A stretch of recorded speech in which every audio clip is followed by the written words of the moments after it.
Olá, pessoal. Quanto tempo não apareço aqui, né? Bastante tempo mesmo. Peço até desculpas por essa minha inconstância, né? Além de, claro, imprevistos, etc. Tem um pouco ali meu, né, enfim, de falta de constância, falta de ordem, falta de virtude. E eu não tenho vergonha nenhuma de assumir e nem de perceber isso, né? Então, eu resolvi retomar hoje com os vídeos e eu queria propor para vocês também, tá? No final desse vídeo, uma série que a gente poderia fazer no canal, até para o canal ter uma utilidade mais direta, mais prática, e também ter uma facilidade maior em constância, tá? Onde a gente pudesse fazer uma reflexão sobre esse livro aqui, chamado Três para Casar, de Fulton Sheen, tá? Então tem aqui a edição da Ecclesia, né? E eu estava lendo o primeiro capítulo, e inclusive é o do título do vídeo, né? Sobre a infelicidade que muitas vezes as pessoas têm no matrimônio, né? Então, se você analisar as estatísticas hoje, tá? A maior parte dos divórcios geralmente são iniciados pelas mulheres, mas eu também já vi algumas queixas relacionadas a isso do ponto de vista masculino, tá? Na verdade, da geração mais nova, ou seja, uma geração posterior à minha em diante, as queixas têm sido mais opostas. Você tem encontrado alguns homens com alguma disponibilidade para casar, nutrir família, etc. E algumas mulheres que, apesar de nutrirem um pouco dessa visibilidade, dessa intenção, na verdade, né, muitas vezes elas acabam deixando de lado, etc. Então, como eu já falei aqui, eu trabalho com atendimentos, psicologia, consultas, e eu recebo pessoas com muitos problemas desse tipo, e a maioria delas, infelizmente, foram rapazes que foram deixados pelas suas esposas, que foram traídos, que foram deixados de lado, etc. Para não dizer que não teve, mas teve ali umas 2 mulheres que eu atendi também com esse problema, mas em 13 casos, 11 para 2, é uma proporção muito, muito avantajada, né? A questão é que o Fulton Sheen, e aí vocês vão entender como ler um livro desses, de um santo, que está comentando um problema social, religioso, filosófico, tá? Você tem que pegar o contexto da época dele. E qual era o contexto da época de Fulton Sheen? Você tinha um começo de liberdade sexual na década de 60, tá? Que necessariamente afrouxou os padrões morais. E aí, óbvio, o que é que você já teve durante toda a existência da humanidade? Era normal, era quase que comum e até quase que aceitável, tá? Nos termos sociais, claro, certo? Que homens, em alguma medida, pulassem a cerca ou acabassem tendo o seu comportamento sexual desregrado, tá? Com o sex lib dos anos 60, isso virou não somente aceitável, como uma conduta obrigatória, no caso dos homens. E no caso das mulheres, isso virou uma necessidade. Então, o sexo e o prazer sexual, buscado de forma hedonista, se tornou uma espécie de Deus, de trono, onde, na verdade, de Deus, na verdade, né? Como é que você identifica se uma coisa é sagrada ou não? É pela capacidade que você tem de poder criticá-la ou não. Por exemplo, vai numa mesquita, lá no Oriente Médio, e tenta falar mal de Maomé, por exemplo. Você vai tomar porrada, ou vai ser expulso, ou vai ser preso, ou vai acontecer alguma coisa séria vai acontecer com você, não é? Entre outros lugares, vai na Coreia do Norte e tenta falar mal do ditador. Você vai ter o mesmo problema, não é? Então, aquilo que é sagrado é aquilo que não pode ser contestado, tá? E na sociedade moderna, a gente tem uma série de deuses, certo? Que não podem ser contestados, e um deles é o direito ao prazer e à felicidade constante e imediata, certo? Isso, na época do Fulton Sheen, como eu falei, era uma obrigatoriedade para os homens. Então, era comum os caras serem iniciados, né, na sacanagem, na putaria. E para as mulheres era uma necessidade, uma questão de passar por uma experiência, uma aprovação pessoal, tá? De tal forma que a castidade e a fidelidade matrimonial se tornaram, né, tabus, se tornaram coisas do passado que ninguém mais liga ou se importa. Passado ali pelo menos uns 40, 50 anos, né, do que Fulton Sheen escreveu, tá? Então, Fulton Sheen, ele vai falar aqui num trecho, um texto que eu marquei que eu achei bem significativo, é o seguinte, ele fala o seguinte, tá? A infidelidade na vida matrimonial é basicamente a substituição do infinito por uma sucessão de experiências carnais finitas. A falsa infinitude da sucessão assume o lugar da infinitude do destino, a qual é Deus. O bicho é promíscuo por uma razão inteiramente diferente do homem. O falso prazer conferido por novas conquistas no âmbito do sexo é o Ersatz, que é uma palavra alemã que significa substituto ou sucedâneo, né, para a conquista do espírito no sacramento.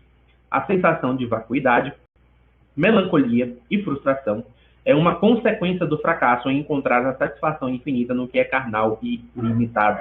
O desespero é o hedonismo desapontado. Os espíritos mais exprimidos são os que buscam Deus em um falso Deus. Isso foi na época que Fulton Sheen estava escrevendo, tá? E não estou dizendo que essa coisa, quando eu estou falando na época, tá? É só para você entender. O que ele está querendo falar aqui? Ele está falando o seguinte: as pessoas estão buscando somente o prazer sexual desenfreado, tá? Certo? Só que hoje, a gente está numa condição que não existe mais só essa busca pelo prazer sexual desenfreado. 60 anos passados, com o advento da pornografia, principalmente em meios digitais, onde é praticamente impossível você passar por uma rede social sem ver uma nudez, tá? Onde é muito fácil acessar canais e canais, etc. Certo? E, passado muito desse tempo que o Fulton Sheen falou, junto com a pornografia, e também com o excesso, a valorização, tá? A supervalorização, certo? Do romantismo feminino, certo?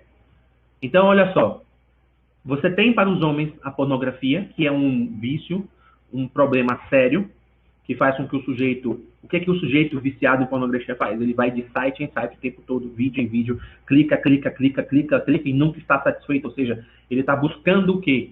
Não está buscando só um prazer sexual ou como um falso Deus. Ele está buscando preencher um senso de felicidade, um senso de sentir-se feliz, de sentir-se agradado, tá? Que é impossível ser, em certo sentido, saciado. E o que as mulheres geralmente fazem? Tá? Elas são alimentadas com a falsa esperança de que o homem vai dar para ela esse senso de felicidade e de experimentação. E aí você vai ter as mais loucas variações. Desde a mulher do OnlyFans, então eu vi um dia desses uma notícia de uma mulher desses OnlyFans, né? Não é brasileira, era de outro país, né? Que em alguma medida, tá?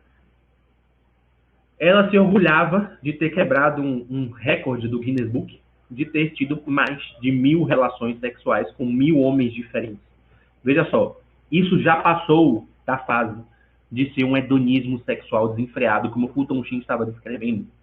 As mulheres da época do Fulton Sheen poderiam até buscar um hedonismo sexual desenfreado, mas se você perguntar a frequência que elas tinham de parceiros de relações, beirava 5, 6, tá? Hoje, virou necessidade de muitas mulheres terem 30, 40 ou até 1000, como foi essa mulher, tá? E quando não é assim, certo? Essa necessidade hedonista de sentir que o homem precisa fazer a mulher feliz, que é o que novela, filme, tudo passa essa ideia, essa mensagem, tá?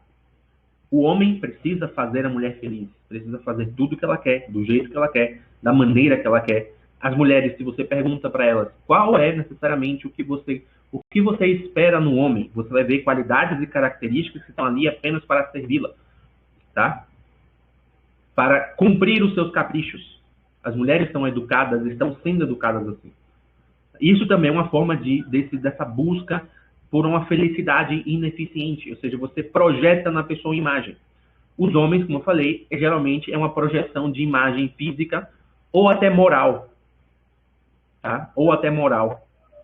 Ou seja, o cara pode passar por 30 páginas e abas de Xvideos, mas a mulher, em certo sentido, ela tem que ser 100% perfeita e idealizada conforme o que ele imagina, certo? Claro, existem diferenças. Por exemplo, uma mulher que dá para 1000 homens 30, 40, 50 com uma certa facilidade, ela destrói o seu psicológico naturalmente e facilmente por conta da sua natureza. O homem que faça isso, o homem pode ter 1000 mulheres, ele não vai destruir tanto o seu psicológico quanto a mulher teria o seu psicológico destruído, mas vai, em certo sentido, corromper o seu caráter. Tá? Então, o que a gente está hoje, atualizando o que Fulton Sheen fala, não é só numa busca de prazer. A gente está numa busca de uma transformação em uma espécie de idolatria dos sexos. Ou seja, o sexo primeiro se tornou um deus e agora ele está criando deuses em miniatura, onde mulheres querem que os homens se portem como deuses, ou seja, deem a felicidade plena para elas, e os homens querem, em certo sentido, que as mulheres sejam deusas do amor e do sexo para eles. Calma lá, tá? O matrimônio não é para isso. E é por isso que tem muita gente infeliz nisso, no matrimônio, tá? Porque a mulher fica na expectativa de que o seu marido vai resolver todos os seus problemas e dar a ela todas as soluções possíveis, todo tipo de conforto possível, tá? A ponto de resolver tudo, saber tudo, até adivinhar coisas. Enquanto que o marido fica esperando que a mulher mantenha uma performance de atriz pornográfica das que ele viu ou que ele contaminou a imagem dele ou qualquer coisa do tipo, tá? E quando surgem os deveres, então, o dever do homem, sacrificar o seu tempo, o seu trabalho, o seu dinheiro para proteger a sua mulher, e o dever da mulher, servir, ser doce e agradável ao seu marido, isso vira um peso, vira um fardo, vira o obstáculo para a felicidade. É por isso que as pessoas brigam. O instinto irascível é o quê? É a reação diante de um bem que é árduo, que é difícil. Então, a pessoa está buscando um determinado bem e aparece um obstáculo. Qual é o bem que ela está buscando? A sua própria satisfação pessoal dentro do matrimônio. E qual é o obstáculo? Necessariamente o que tem que ser feito para servir ao outro. Tá? Então, é por isso que as pessoas nutrem, muitas vezes, infelicidades no matrimônio. Tá? E acabam, né, terminando o matrimônio a troco de nada. Eu vi os motivos mais fúteis e imbecis que vocês possam imaginar. Certo? Para términos de matrimônio. Certo? Infelizmente, a maioria vem das mulheres, porque as mulheres não foram preparadas contra esse problema. Para o homem controlar o problema da pornografia, relativamente é fácil para o homem, porque esse é um problema que o homem lida desde a existência do homem. Desde a existência do homem, você tem ali inúmeras religiões, filosofias, até tribos indígenas, o mandamento de não adulterar, de não procurar outra mulher que não seja dele. Ou seja, isso é uma coisa que o homem tem que lutar desde que o mundo é mundo. Agora, e essa visão deformada da imagem do marido do homem para a mulher? Como se um homem fosse uma fonte inesgotável de felicidade e prazer. E que em casos de pessoas muito, muito desviadas da religião, acaba transformando mulheres em verdadeiras máquinas de fazer sexo a todo instante, como essa mulher, né, que teve 1000 relações, tá? Ou dentro do matrimônio, onde simplesmente as pessoas, as mulheres, acabam por enxergar, né, que se ela está infeliz, a culpa é do marido dela, e não porque ela precisa rezar mais, precisa meditar mais, precisa se aproximar mais de Deus, abraçar melhor a sua cruz, etc. Né?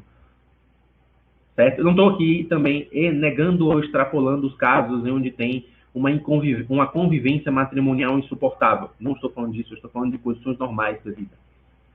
Tá?